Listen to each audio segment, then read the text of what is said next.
Modi sir ने मामले में शुक्रवार को सुप्रीम कोर्ट से राहत मिलने के बाद अब कांग्रेस नेता राहुल गांधी को एक और बड़ी राहत मिली है। लोकसभा स्पीकर ओम बिरला ने राहुल गांधी की लोकसभा सदस्यता बहाल कर दी है। लोकसभा सचिवालय की तरफ से जारी नोटिफिकेशन में कहा गया है कि मार्च में राहुल गांधी की अयोग्यता के फैसले को वापस लिया जाता है।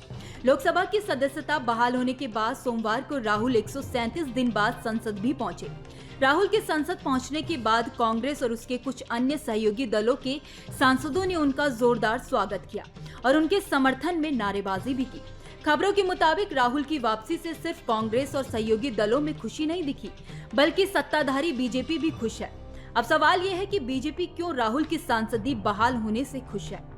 खबरों के मुताबिक राहुल की वापसी से बीजेपी नाखुश नहीं है, क्योंकि अगले साल देश में लोकसभा चुनाव होने हैं। ऐसे में कांग्रेस पार्टी के कदम जहां पहले से ज्यादा मजबूत हुए हैं, तो वहीं बीजेपी राहुल गांधी पर हमला करने और उनके पुराने बयानों को भुनाने की कोई कोर कसर नहीं छोड़ेगी। बीजेपी 2014 और 2019 के चुनावों के अपने आजमाए और परखे हुए फॉर्मूलों को फिर से लागू कर सकती है। रिपोर्ट्स के मुताबिक प्रधानमंत्री पद के दावेदार को लेकर विपक्ष के लिए चुनौतियां बढ़ सकती है, क्योंकि कांग्रेस नेता राहुल गांधी की बहाली को पार्टी के लिए बढ़त हासिल करने के एक अवसर के रूप में देख रही है, जबकि ममता बनर्जी और नीतीश कुमार जैसे अधिकांश विपक्षी नेताओं ने अब तक कहा है कि चुनाव के बाद पीएम उम्मीदवार कौन होगा का सवाल उठाया जाएगा। लेकिन कांग्रेस नेता राहुल को उस भूमिका में मजबूती से देखते हैं।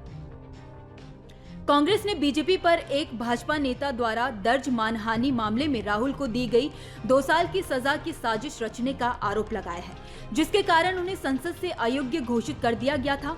उस वक्त कांग्रेस पार्टी के लिए यह खतरा पैदा हो गया था कि राहुल गांधी अगला लोकसभा चुनाव नहीं लड़ पाएंगे। हालांकि भाजपा के वरिष्ठ नेता निजी तौर पर स्वीकार करते हैं कि विपक्षी खेमे में अहम खिलाड़ी के रूप में राहुल का होना सत्तारूढ़ दल के लिए ज्यादा फायदेमंद है, क्योंकि अगर लड़ाई राहुल गांधी और नरेंद्र मोदी के बीच होती है तो यह बीजेपी के लिए बड़ी बढ़त होगी।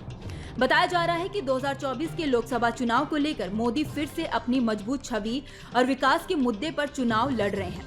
वो मतदाताओं को उस अस्थिरता के बारे में चेतावनी दे रहे हैं जो गठबंधन सरकारें ला सकती हैं, जैसा कि इंडिया गठबंधन द्वारा वादा किया गया है।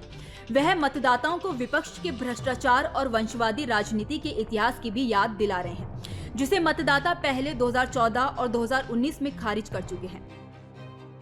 इन सब तथ्यों को ध्यान में रखकर कहा जाए तो भाजपा को 2024 में फिर से राहुल बनाम मोदी लड़ाई से कोई दिक्कत नहीं होगी, क्योंकि बीजेपी वास्तव में इसे मोदी की तीसरी जीत के रूप में देख रही है। खैर, इस पूरी खबर को लेकर आपकी क्या राय है, आप हमें कमेंट करके जरूर बताइए। वीडियो अगर पसंद आया हो तो वीडियो को लाइक और शेयर करना ना भूलें। बाकी देश और दुनिया की तमाम बड़ी अपडेट्स के लिए देखते रहिए न्यूज नेशन का डिजिटल प्लेटफॉर्म। धन्यवाद।